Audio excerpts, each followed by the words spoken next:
Someone needs to tell this guy how to follow someone, because he sucks at it.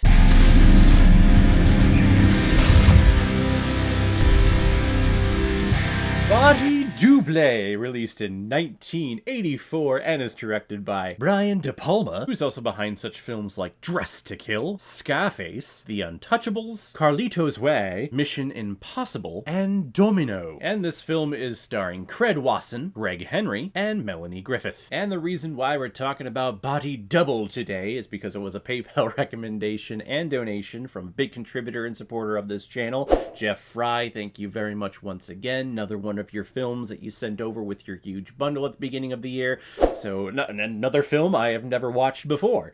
I feel like with all of your recommendations, I've only seen maybe one or two of them in this last bundle that you sent my way. So this has been fun, catching up on all these 80s films that I have no idea existed and definitely never watched before. So thank you very much, Jeff, for the recommendation. If anyone else out there also wants to be like Jeff and help support me and contribute to this channel, you can select the QR code that is in the bottom left corner of your screen right now. Send over your donation of $5 or more with your movie recommendation, and if I have access to it, I will watch it, review it, and give you a little shout out just like what I did with Jeff Fry here. Jack Scully is a struggling actor who recently lost his role as a vampire in a low-budget horror movie, but his luck seems to be changing as another actor who's been showing up at all the other auditions that he's been going to gives him the opportunity to crash at a house that he's sitting for that is state-of-the-art and looks like a nice place to hang out, relax, and do some peeping tomfoolery. Well, one night after watching a woman from a neighboring house be assaulted and robbed, he decides to help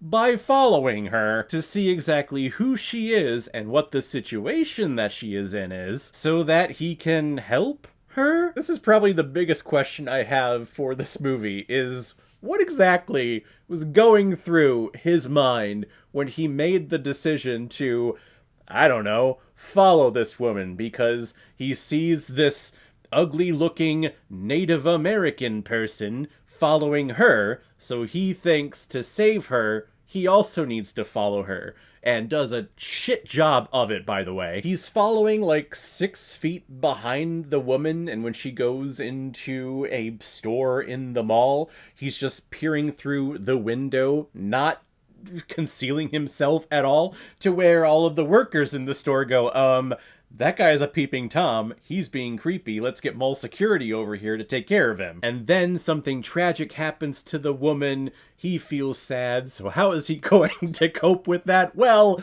let's turn on some pornography in this rich person's house that you don't know who it is, but you're house sitting for the house sitter who should be house sitting the job that you're in. And it's through watching pornographic videos when he discovers some weird, shady things going on with the murder that happened across the way. Did I just say murder that happened across the way? Oh shit, I kinda just spoiled it for everyone. Sorry. It's okay. It goes on for like another hour after that happens, and it's way too complicated and way too confusing at certain points. All you need to know is that pornography saved the day. Now, I will say, I did enjoy this movie. I like these capers and film noirs, detective stories, looking for clues, figuring out exactly what is happening. You have some damsel who looks to be in distress, but is not completely innocent, baby. That's me taking a drag of a fake cigar, you see. Yeah, my fedora. See? Buddy? Darling? Doll?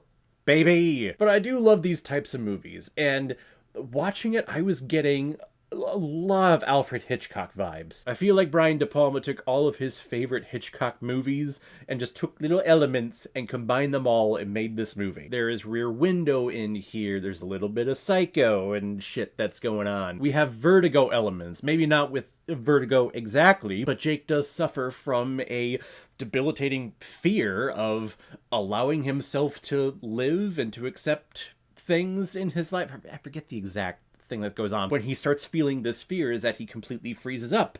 Very similar to what Jimmy Stewart does in the movie Vertigo. It's basically a love letter to Hitchcock films. It's also, you know, very sexy movie. We have a couple of scenes in here that are very risque, Done tastefully, though, I may add. But then you get into the whole pornographic industry, where Jake is easily able to infiltrate and fool everyone that he is a big adult film performer, so that he can get close to this other adult performer to ask her questions and to interrogate her. Even though he's not a cop, he's an actor, damn it. And we all know actors, they are the most important people on the planet. It's a fun little caper that keeps you guessing. It's a little bit exploitative in some parts, but I think it's a good representation of the film industry for that time period, because a lot of those aspects did happen back in the 80s, where it was just tasteless shit like this. But I did find myself very engaged. Craig Watson, I think, gives a good performance here, being our leading man, and you feel for him, but then at points you're also disgusted by him, but then you're also behind him again. A good film noir protagonist, our detective, who we're following along in this story. Detectives in film noirs, they're never 100% great. They always have some problem about them, some flaw about them that makes them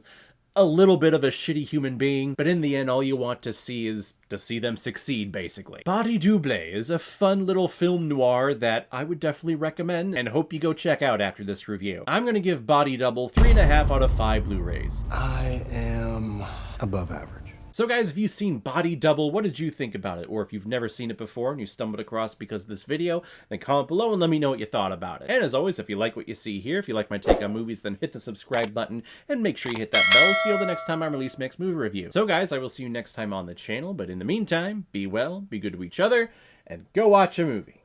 Take care, guys.